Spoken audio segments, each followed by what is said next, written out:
Olá pessoal, tudo bem? Sou o professor Vinícius, para quem não me conhece ainda, professor de Filosofia e Sociologia, e nós estamos começando mais uma disciplina, mais uma aula, a primeira aula do bimestre, a primeira aula, de fato, do ano, da disciplina de Filosofia, certo?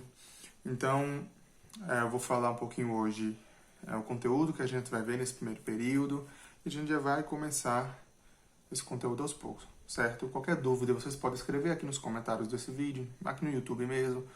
Vocês podem colocar no grupo da sala de aula de vocês, vocês podem colocar também no meu WhatsApp, se quiserem, no PV.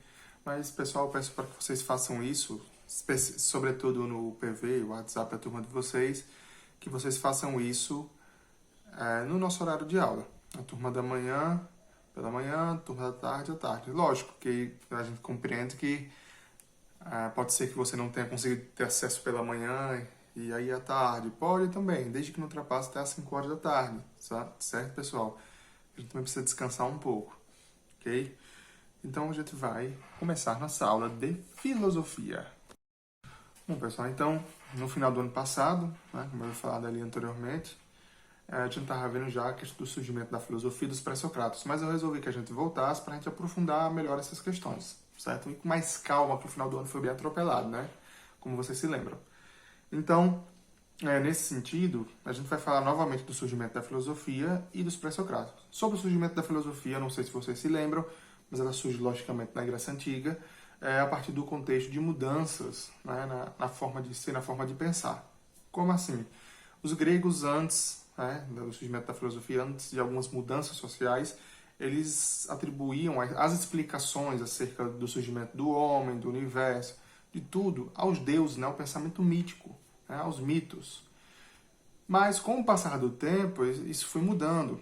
E algo que ajudou essa mudança de fato se aprofundar ou se consolidar foi a cidade de Atenas, na Grécia Antiga, certo? Atenas, como vocês se lembram, era uma cidade-estado grega e o berço da democracia.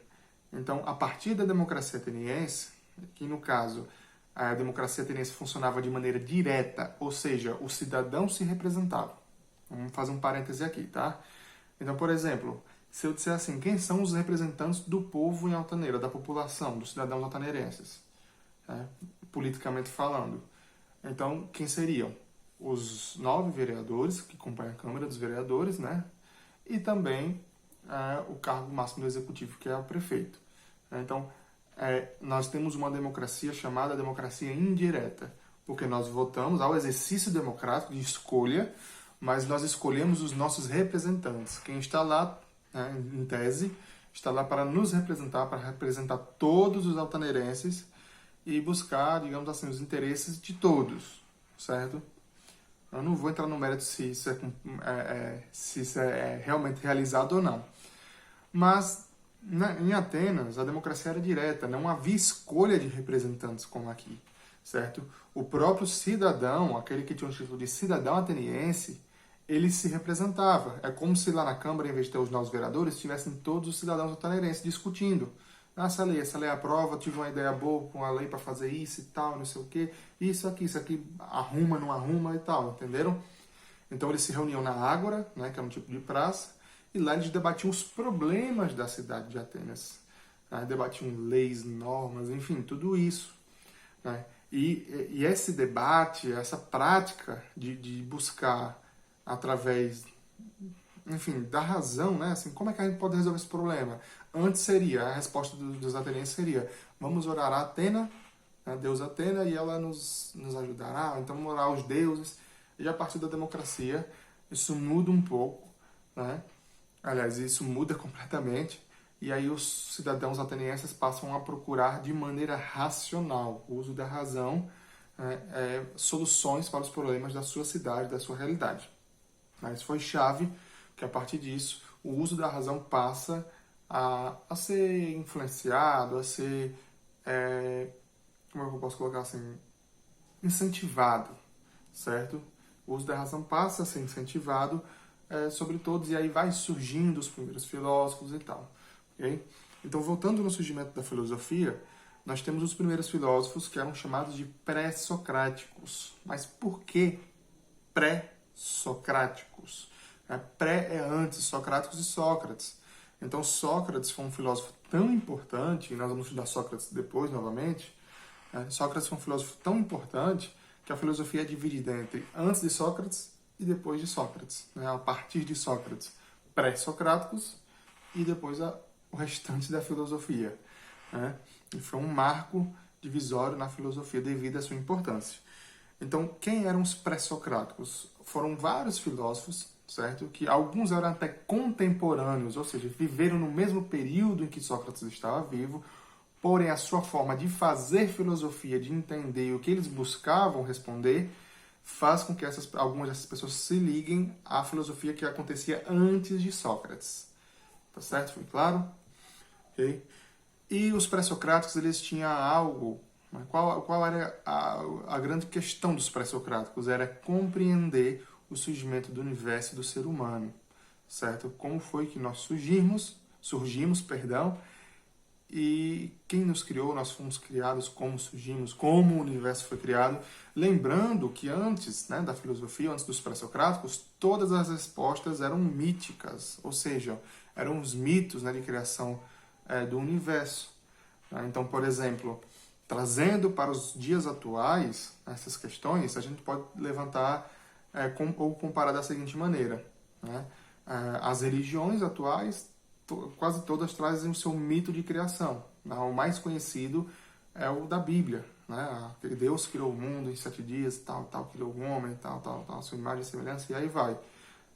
E a ciência, ela diz que o universo surgiu, na explicação mais plausível até hoje, cientificamente falando, é que o universo surgiu a partir de uma explosão do Big Bang, que aí os átomos, o universo foi se formando depois de bilhões de anos. Vocês já ouviram ou têm noção dessa história, E o homem é fruto de uma evolução, tal. Enfim, eu não vou entrar nos méritos ou no mérito dessa discussão mais aprofundada, mas é só para comparar. Então, antes dos pré-socráticos, todas as explicações eram míticas, Não foi Zeus, foi Cronos e tal. E aí, a partir dos pré-socráticos, eles passam a buscar a origem do universo e do ser humano, certo? Isso que eles chamavam de arché, ou arché, que na verdade é A-R-C-H-E. Eu vou falar arché, eu acredito que a pronúncia seja essa. Tá? Então, o que seria essa busca pela arché? Vamos lá.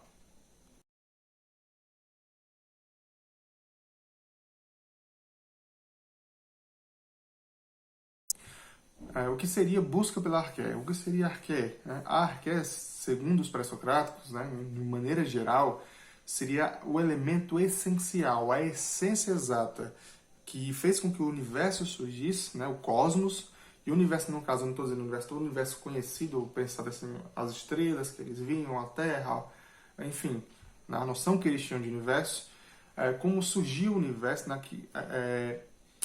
a essência, o elemento essencial do surgimento do universo e da vida aqui na Terra, da nossa vida, certo? Então, isso seria a arché, ok? E aí nós vamos falar, a princípio, nessa aula de hoje, dos pensadores de Mileto, certo? Que, se eu não me engano, foram 3.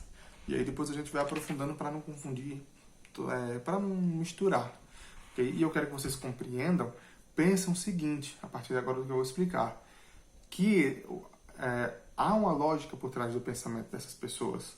Para nós hoje pode parecer assim, que coisa ridícula, eles pensavam isso sim, mas hoje nós temos tecnologia, nós temos uma ciência avançada, e para nós chegarmos aqui, foi necessário que essas pessoas pensassem, entendessem o universo da maneira como eles entenderam, ok? Mas para a época deles foi algo fantástico, e a gente vai ver algumas coisas nesse sentido. Okay? Então, o primeiro dos pensadores de Mileto, um dos 3, era o Tales de Mileto, que, se eu não me engano, ele também era matemático, E aí o Tales, como filósofo, ele vai trazer a sua arché, o seu elemento essencial, que gerou a vida e que gerou o universo, ou o universo e a vida, que no caso ele chama a água. Então aquele momento, boa parte dos pré-socráticos, eles conheciam alguns elementos. Não diferente de hoje, que tem a tabela periódica com vários, né? Eles classificavam geralmente os elementos daquilo mais simples que a gente conseguia ver, ouvir ou tocar, que era a água, o fogo, o ar, a terra, enfim, né? E aí, nesse caso, Tales ele vai elencar, ele vai colocar a água como a essência, né, ou o elemento essencial para o surgimento do universo e da nossa vida e da vida no universo, certo? Então, como foi que ele chegou a essa questão? Porque a gente precisa de água para sobreviver? Também, logicamente, né? Mas ele chega a essa ideia, ele passa a observar a natureza, porque a observação era algo fundamental, ainda é algo fundamental nas ciências, né? Mas era algo fundamental naquele período, né? Não tinha um aparelho, não tinha nada diferente, a observação a partir de sua visão mesmo, né? Então ele passa a observar os elementos, a natureza, e ele chega na conclusão de que é água. Mas por que água? Porque para ele, a água em todos os seus estados, né? Seja o estado sólido, quando ela está congelada, seja o estado líquido, né? Aquele que nós bebemos, tomamos banho, enfim, cozinhamos, e seja no estado gasoso, na mentalidade dele, do Tales de Mileto, a água não perderia a sua essência. Ela teria formas diferentes, mas em essência seria a mesma coisa, certo? Então ele observando que a água tinha formas diferentes, né? Como o gelo, algo sólido, mais duro, um gás, né, que você não vê, e o líquido, ele passa a observar esse elemento e ele vai concluindo também, a partir de outras questões que eu vou já colocar aqui, que a água talvez seja a arqué, que a água seria a arqué, seria o elemento essencial, porque ele existe em várias formas, certo? E além disso, ele observando, ele dizia o quê? A água consegue penetrar, ela penetra e anima, né? No grego, ânima, alma, ela traz alma, vida, certo? Para os seres vivos. Então, ele observa o quê? Que nós, para nos mantermos vivos, precisamos beber água, né? Os animais bebem água. Para que uma planta fique viva, você precisa regá-la, molhá-la. Então, o que ele pensava? A partir disso, o que ele pensou? Bom, todos os seres vivos precisam de água, né? Uma terra sem água é uma terra seca sem vida. Então, a água penetra em todos os seres de diferentes formas, né? E ela traz ânima, ela traz a vida a esses seres e ao ser humano. Então, a partir dessa observação dessas questões, ele chega à conclusão de que a água é arqué. Não, se nós precisamos de água para sobreviver, e nós bebemos e a água penetra na terra e tudo, enfim. Então, a água é a origem do universo e a origem da nossa vida. Certo? A água é a verdadeira arqué, segundo Tales de Mileto. Okay? E é interessante que nós sabemos hoje que o nosso corpo, boa parte dele é composto de água, né?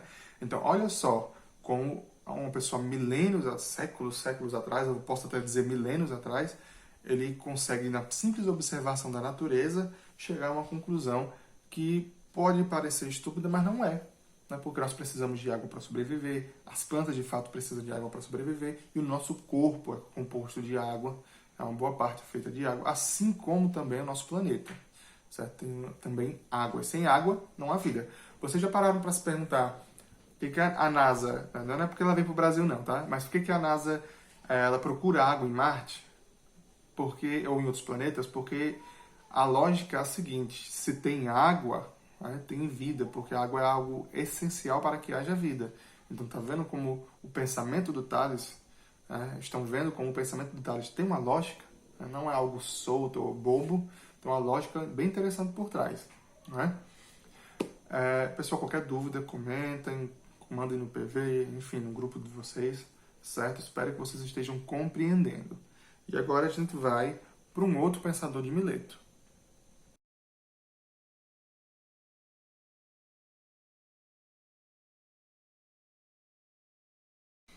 Que é o Anaximandro. É um nomezinho mais complexo, né? Diferente de Tales. Anaximandro.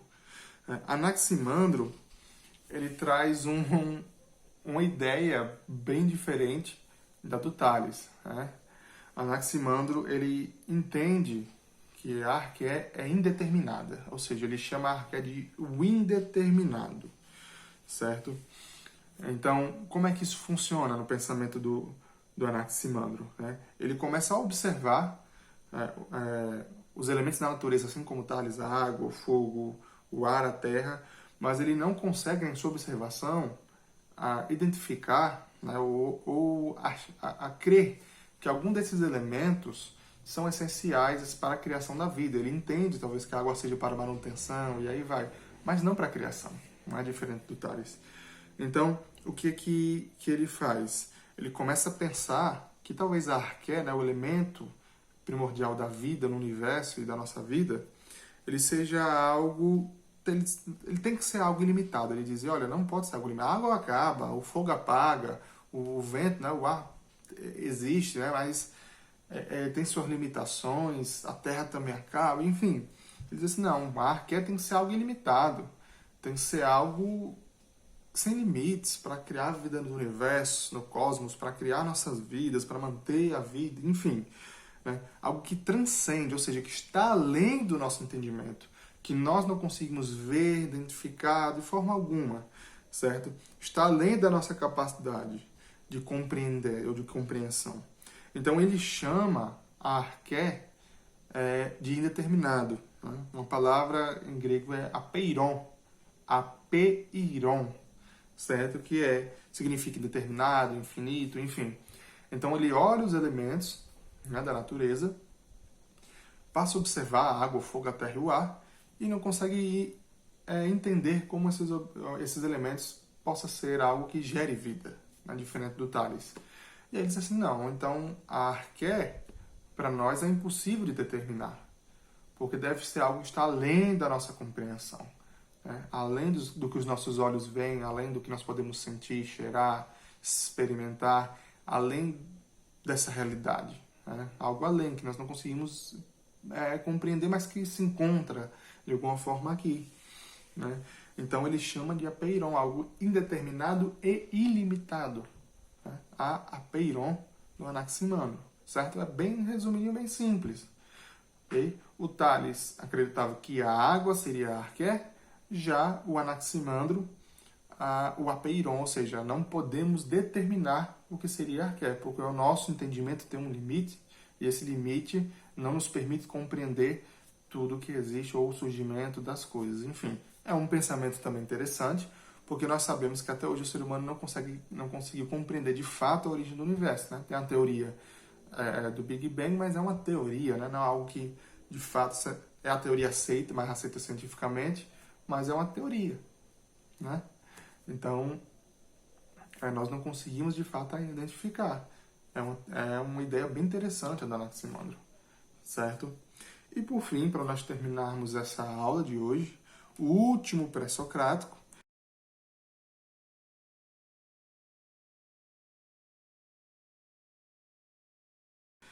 é o Anaximenes. Anaximandro foi o anterior, e agora nós vamos falar do Anaximenes, que no caso, discípulo de Anaximandro, mas que trilha um caminho diferente, certo? Para Anaximenes, o ar seria arqué, né? O elemento essencial de origem do universo, de origem e manutenção da vida, certo? Então ele diverge do seu mestre. Ele também tem uma lógica bem interessante por trás disso. Okay? Então, para Anaximenes, né, o Anaximenes, arqué não poderia ser algo fora dos limites do nosso entendimento, ou da nossa observação e experiência. Então, para ele, a essência do universo devia estar próximo de nós, para nós vermos, tocar, sentir de alguma forma.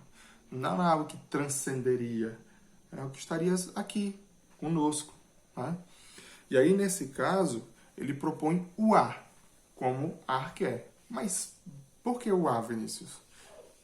Se o mestre dele dizia que não era o ar, por que ele pensou o ar? Então, pessoal, entenda uma coisa. Quando um filósofo, né, faz um discípulo, não quer dizer que o discípulo ele vai seguir a mesma linha de raciocínio. Em alguns casos, o discípulo ele vai aprofundar aquele raciocínio, em outros ele pode seguir uma linha completamente diferente. Aprendeu com o mestre, mas aí segue o seu caminho, certo? De maneira específica ou individual. Enfim. Então, mas por que o ar? Ele dizia o quê? Que o ar é mais sutil do que a água, né? Então, assim, mais... você não percebe tanto, a não ser que esteja ventando, né? Que o ar nos dá vida, né? E isso, nós temos um testemunho muito fácil sobre isso, que é a nossa respiração. Se eu parar de respirar, eu fico roxo e morro, né? Quando nós morremos, o ar para de encher os nossos pulmões, né? Então, que ele dizia, olha, o ar é o elemento essencial porque nós precisamos dele, ó, para sobreviver, né? Respiramos, né? As flores das plantas respiram, os animais respiram, enfim. Né? E ele dizia também que o ar, ele é infinito, né? Ele não acaba, e ele também é ilimitado, né? O ar não é limitado. Lógico que hoje nós sabemos, se eu fechar tudo aqui, minhas portas, uma hora o ar acaba, né? Mas no mundo aberto, digamos assim, lá fora, é complicado o ar acabar, né? Mas aí, nesse sentido, ele dizia, olha, é o ar, porque precisamos, né? Respiramos para sobreviver, ele é infinito, é ilimitado, né? E ele penetra todos os vazios do universo, na cabeça do Anaximenes, tá? Entendi o quê? Bom, o ar, ele penetra em todos os vazios, ou seja, qualquer buraco tem ar em todo canto, certo? Ele acreditava, ele pensava dessa maneira, ok? Tem uma lógica? Lógico que tem uma lógica por trás disso, né? Nós sabemos, nós precisamos de respiração, sabemos que o ar, ele, não vou dizer que ele é ilimitado, literalmente, mas praticamente, né? Enfim, toda a lógica dele tem um sentido, pelo menos para mim faz sentido, espero que para vocês também façam sentido, né, esses pensamentos. E como eu disse, que vocês compreendam o contexto em que isso foi pensado, que isso foi criado. Foi na Grécia Antiga há vários séculos, ou até quem sabe milênios atrás, certo? Então, nesse sentido, são os 3 primeiros filósofos que nós estudamos, né, os pensadores de Mileto, ok? Tales com a água, o Anaximandro com o apeiron, ou indeterminado, e o Anaximenes com o ar, né? Cada um com sua arqué, ou seja, com um elemento essencial de formação do universo e da vida. Porque essa foi a principal busca dos pré-socráticos, certo? E antes, pessoal, só me lembrei aqui de uma coisa, e antes dos pré-socráticos existiam os sofistas, né? Que eram professores que ensinavam retórica, enfim, e que depois acabaram caindo em descrédito com a chegada dos pré-socráticos, com o surgimento, lógico, da filosofia mais ali elaborada, ok? Pessoal, então é isso, nossa aula de hoje. Espero que vocês tenham compreendido um pouco do que foi explicado. Qualquer coisa, coloque aqui embaixo nos comentários, ou no grupo de vocês, ou no PV, lembrando, respeitando o nosso tempo de trabalho, tá certo? Eu estou à disposição. Se quiserem comentar alguma coisa, se quiser um debate, arrocha aí que a gente vai junto, tá bom? Pessoal, então, próxima aula nós vamos seguir com outros pré-socráticos, certo? E espero que vocês tenham compreendido aquilo que eu coloquei, que eu trouxe para vocês, tá bom? Então, um abraço, se cuidem, até a próxima aula. Valeu!